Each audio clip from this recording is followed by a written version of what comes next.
Good day. Today is Wednesday, 18th February 2026, and something ominous is brewing in China. It is important to note that China is undergoing the largest military purges since Joseph Stalin, and arguably on an even larger scale. What does this mean for the world?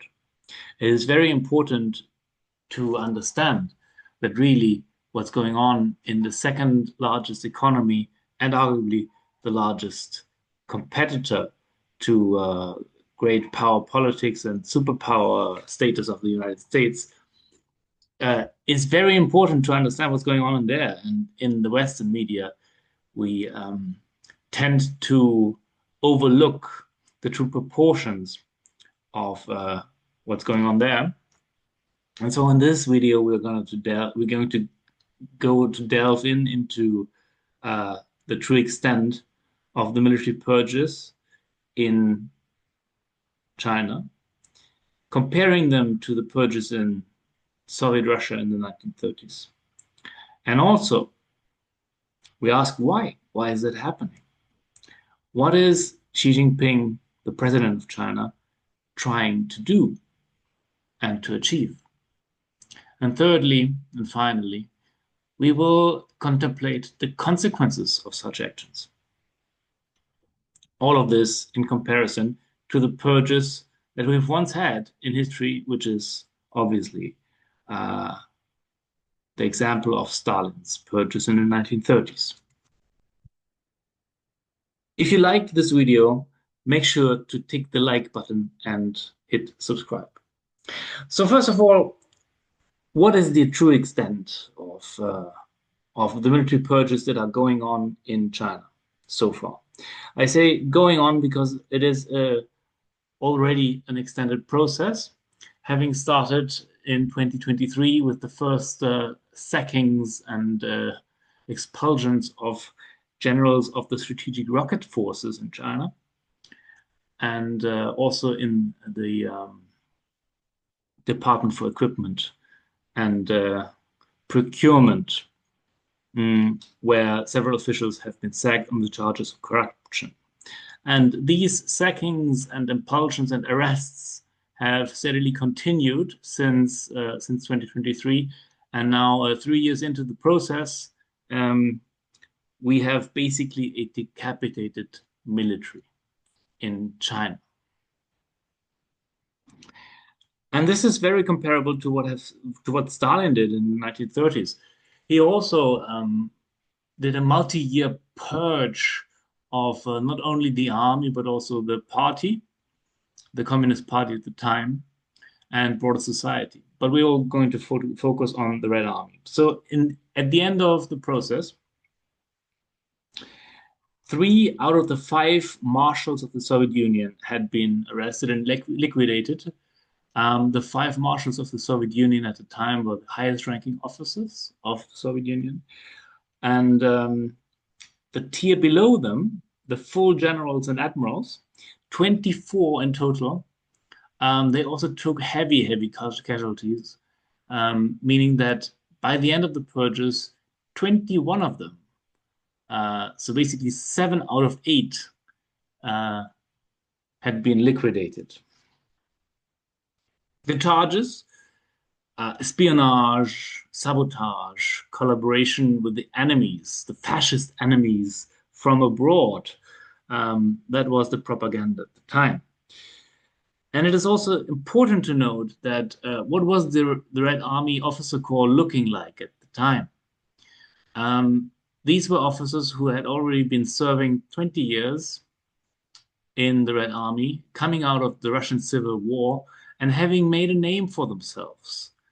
They were renowned war heroes of the Civil War, and they had 20 years to build patronage networks and to really put their friends in high offices. So you had a Red Army that was really a political force in itself. But after the purges, no more. Now compare this to what is happening in China right now.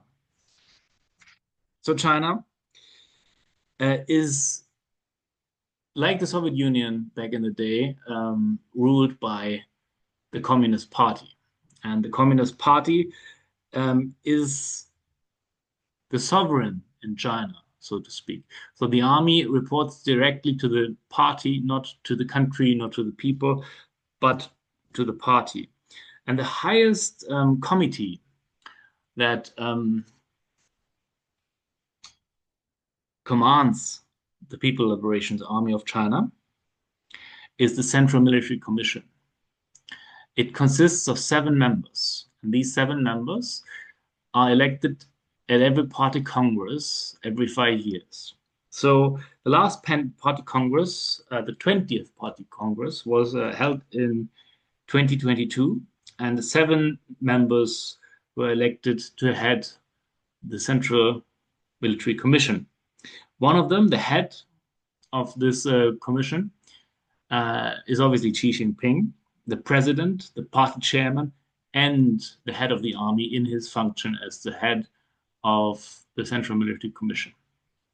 He's arguably the only civilian in the body because the other 6 members of this commission were active military officers, generals and admirals from all service branches, from the army, the navy, the rocket forces, the air forces. So you had 6 active military generals. And out of these 6 generals, 5 have been purged. So let that sink in. At a table where normally 7 people sit, now there sit only 2, one of them being Xi himself, with one sole general surviving, which is ironically even the one in command of, political oversight of the armed forces. So he's not even a real commanding general. He's more like the head political commissar of the People's Liberation Army. If we then look, it doesn't stop there. If we then look down to the next echelon, the tier below the highest ranking members and commanders, which are obviously the members of the Central Military Commission.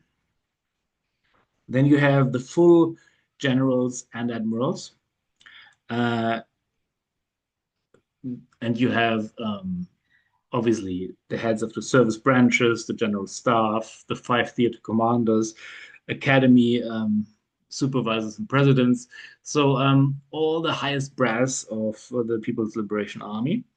And there are 42 in total that have been appointed or confirmed by the 20th Party Congress in 2022.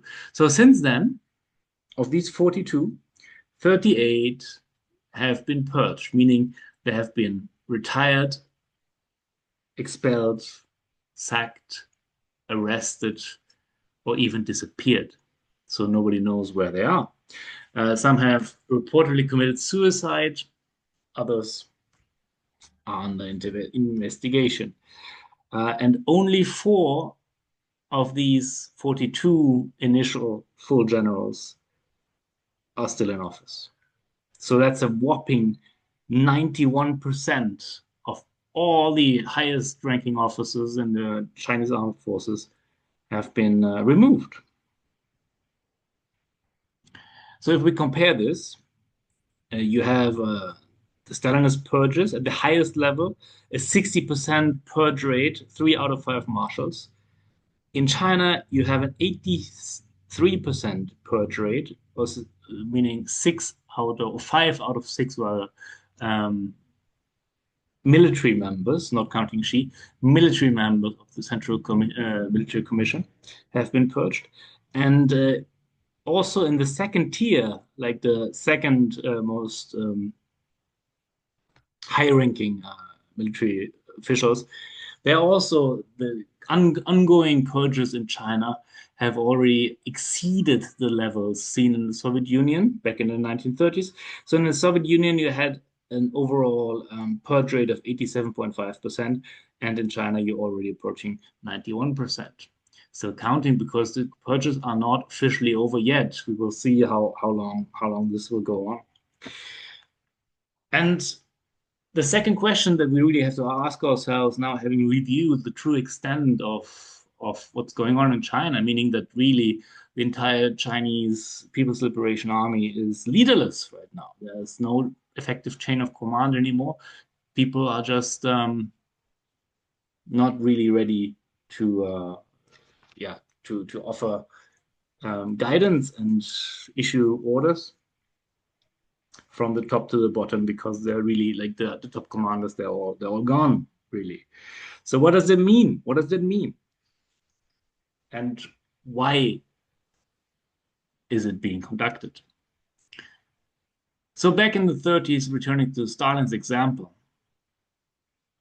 it was quite obviously a power play. Stalin was a very, very paranoid and mistrustful guy, but also a master uh, tyrant, a master manipulator, and really probably the the best in that sense, the greatest kind of dictator, the like the craftiest of that breed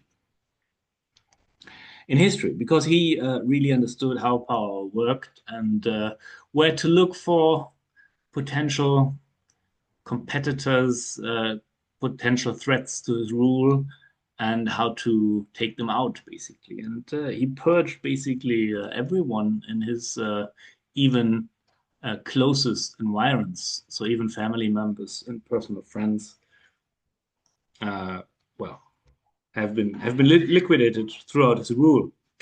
And Stalin really was very anxious not to have any other center of power emerge next to him. So the Red Army obviously was such a potential center of parallel power because really, as in any society, armies are very, very important in the political system because these are the guys who carry the guns and you have to kind of control them. But in authoritarian societies, that has an extra uh, grade of significance to it because really there are no effective checks and balances as in democratic societies, and so really you have to keep an eye on the army. And this is what Stalin did. He just basically exterminated the complete like higher echelons of the Red Army command, with the effect of really one having decapitated the army, but two really having no serious political uh, threats emerging from this side.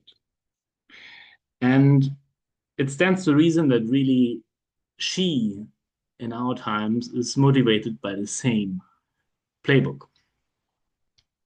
Because you have to understand the Red Army, back in the day, as I mentioned previously, was an organization which had a certain reputation coming out victorious from the Civil War. And there were patronage networks inside the Red Army, which posed the political power, at least. And the People's Liberation Army in China is much the same in the sense that, well, it hasn't fought really a war since the brief Vietnam War in 1979, but by and large, it has not really had any wars. And the last war it had, the Civil War, also was obviously a victorious war, like the Korean War, which also, saw quite heavy Chinese involvement, was arguably also a victory for the Chinese. At least that's how they frame it. And so the Chinese People's Liberation Army has a certain reputation uh, in the country. And the Chinese communist army leaders of the People's Liberation Army, they're also highly respected because they have served for many decades to reach the positions where they are in, having formed very great patronage networks, and especially the number one uniformed officer of China, which has recently, on the 24th of January of this year, has been arrested on charges of espionage and giving away nuclear secrets to the United States. So really, the most atrocious kind of accusations that you could level against a senior officer. This person, Zhang Yusha, he is widely respected in the People's Liberation Army. He has ample experience in managing the patronage networks in this army, and really has become a force of his own. And making matters worse, he belongs, just like Xi Jinping himself, to the generation of the princelings, meaning that he is one of the descendants of the original revolutionary generation, the first, uh, well, original, if you will, communists that fought in the Civil War and brought about the People's Republic of China, um, well, in the Civil War. And so these princeling generations, meaning the sons and daughters of these original revolutionary heroes, they enjoy great privilege in China. They are, in a sense, the red aristocracy, and also untouchable because there's the unspoken rule that while there may be infighting within the princelings' ranks, there is no bloodshed, meaning that all the conflicts that they may have over power and also riches, because they have amassed quite enormous private fortunes for their families and clans. Um, all of these riches and all of these influences, they are kind of up for grabs, but life and limb are not. So, in a sense, the princelings are untouchable. And Xi Jinping is a princeling. Zhang Yusha is a princeling. And so, in a sense, they are the same level. And that obviously, from the perspective of Xi Jinping, who is just like Stalin in his day, aspiring ultimate power, this cannot stand. So, after having purged quite a lot of Zhang Yusha's confidence, and also, interestingly, many of his own appointments, Xi now has gone for the big punch and taken out Zhang Yusha himself. So, really, now the People's Liberation Army is leaderless and not a factor to be counted with anymore. And why is this? And what is the effect of it? So now many commentators focus on the obvious, which is yes, a leaderless army cannot fight. And so the fighting power of the People's Liberation Army is greatly diminished, making invasion scenarios of Taiwan, for example, highly unlikely in the foreseeable future. And this is doubtlessly true, but maybe it misses the real point behind it. Because what is more important in authoritarian or totalitarian regimes than competence is loyalty. And if we return to the blueprint of what's happening right now in China, meaning the purges of the 1930s in the Soviet Union, we must always remember that the Red Army after the purges was completely controlled by Joseph Stalin. It was not able to mount any form of resistance, even at times of great crisis. So when the Second World War finally came and the Soviet Union was invaded by Germany and took enormous losses in military casualties, equipment, and land territory. Um, this was a critical moment for the regime, and a military um, led by competent and popular leaders in this moment could easily have turned against Stalin and his civilian party, uh, well, underlings. And they could have deposed the regime. They could have, well, basically overthrown the Soviet Union at this moment to reach a peace or do whatever. The fact that this didn't happen is testament that the purges going on only a few years before the war really reached their primary objective, meaning that the army, no matter the cost, no matter the stress and the crisis, would always remain loyal to the leader because really it has no institutional power of its own. It cannot act under a different institutional leader, meaning like a popular general, for example. So, what does that mean for Taiwan? Now, obviously, Taiwan is a very difficult operation. So, if China really goes through with its threats of invasion of Taiwan, it will be a massacre. Having said this, it may still eventually end in a Chinese victory. But having extreme casualties and extreme international backlash, putting the entire society under extreme stress of a war economy, of sanctions, of economic turmoil, while also giving the military leaders the power to command troops in war and combat, is a critical moment for any authoritarian regime. Because in this moment, the military could take power if things turn sour.